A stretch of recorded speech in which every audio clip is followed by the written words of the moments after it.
Options trading shouldn't feel like gambling when you're just getting started. Options can teach you how to leverage your money for your advantage, so it's important you don't make any costly mistakes. I'm Jay Jones and this is Jonesing for Stocks, and in this video I'm going to teach you my top 10 tips for trading options. Now this list is in no order as each one is important.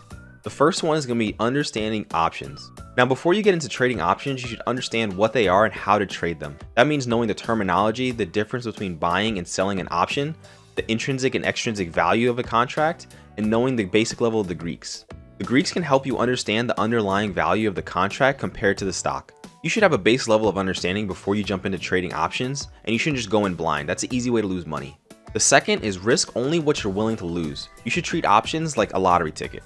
Options are riskier than owning the actual stock, as your options can expire worthless, but don't be fooled by the Wall Street bets 1000%. For every winner, there's 100 losers. The third is understanding the spread of the contract. The spread price is not the actual price for the contract. This is the average between the bid and the ask. A wide bid for a contract means there's less liquidity and more volatile moves for the stock, while a small spread means there's more liquidity and less volatile moves for the stock. Knowing the spread is understanding how much money you can either buy or sell your contract for. The fourth is don't pay asking price for a contract. Use a limit price. This is how much you're willing to pay for a contract. Unless you're sure of the movement, paying an asking price for a wide bid could have you already negative before the contract even started. So that's why it's important to look at the spread before you even jump into a contract. The fifth is my personal preference, but only trading options with volume. Volume and open interest are a good indicator for letting you know if you're already in a dead trade. Trading options with a low or no volume shows there's no demand on the contract. So when trading options, look into companies with high liquidity, as this allows faster trading of your contracts. Look to ETFs like SPY and QQQ, as these both have a high level of volume. The sixth is timing is everything for an option. So it's important you find the right moment to get into a contract. If the company is facing a short-term high IV, this can cause you to overpay for the premium of the contract. So it's important you know external factors to the company like earnings dates and leadership changes. In options, time is always working against you, so treat theta decay like a slow bleed, eventually leaving your option expiring worthless.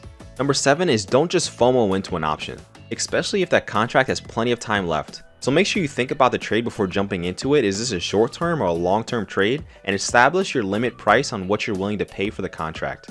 Don't just jump in and try and catch a wave, because this could leave you overpaying for the premium of the contract and have you buying at the high.